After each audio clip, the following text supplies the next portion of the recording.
হ্যাঁ, আসসালামু আলাইকুম গাইস, কি অবস্থা সবার? তো কেমন আছেন? আশা করি সবাই ভালো আছেন। তো আপনাদের মাঝে নিয়ে আসলাম নতুন একটি ভিডিও নিয়ে। এখন তো প্রায় ভিডিও দেওয়া বন্ধই করে দিছি। তো আশা করি এখন থেকে আবার প্রতিদিন ভিডিও দিব। তো সবাই সাপোর্ট করবেন। সকাল সকাল আব্বা থেকে আমাকে ডাকতেছে, বলতেছে আমাকে মেশিন নিয়ে যাওয়ার জন্য। তাই আমি বললাম এখন তো এগুলো কাপড় পরে যাওয়া যাবে না, তাই আর কি পুরান কাপড় যেগুলো আছে সেগুলো পরে আসতে হবে। তাহলে তুমি মেশিন নিয়ে যাও, আমি আর কি আসতেছি। যাইতেছি বিলে অনেকদিন পর মেশিন চালাইতে। প্রায় 4 মাস পরে আজকে মেশিন চালাতে যাব। কথা বলতে বলতে এসে পড়েছি বিলের মাঝখানে। দেখেন আমাদের বিলটা কত সুন্দর, সবুজ প্রকৃতিতে ভরা সব কিছুই।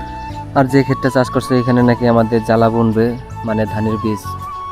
জ্বালা বোনার জন্য এখানে বেড়া দিতে হবে, বেড়া না দিলে গরু এসে সবগুলো খেয়ে ফেলবো। তাই আমাকে বাড়িতে আসতে বললো, বাড়িতে এসে বেড়া দেওয়ার জন্য ছোটো ছোটো খুঁটি বানাতে বললো। তাই আমি আর কি বাড়িতে এসে বাঁশ কাটতেছি। বাঁশ কাটা প্রায় শেষ।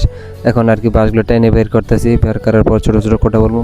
তো ভিডিওটা অনেক দেরি হয়ে যাচ্ছে, তাই দেরি না করে চলেন আপনাদের একবার। বাঁশ কাটে ছোটো ছোটো কোটা বানিয়েছি, এখন আর কি নিয়ে যেতেছি বিলে। আসার পর দেখি আব্বা আরেকটা খেত হালবাইতেছে। আমাকে বলতেছে তুমি একটু দাঁড়াও, আমি ছোট করে একটা পাক দিয়ে আসি। আব্বা চলে গেছে আমার কাছে মেশিন দিয়া, বলতেছে তুমি এক খেতটা চাষ করে বাড়ি মেশিন নিয়ে চলে যাই। প্রায় 4 মাস পর মেশিন চালাইতেছি, অনেক ভালো লাগতেছে। আর দেরি করবো না, আমি খেতটা চাষ করি, আপনারা ভিডিওটা দেখেন।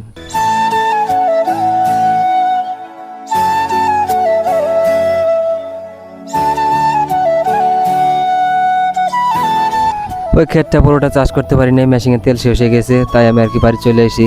তাই ভিডিওটা এখানে শেষ করছি। সবাই ভালো থাকবেন। ভিডিওটি ভালো লাগলে লাইক, কমেন্ট এবং শেয়ার করে দিবেন। ধন্যবাদ।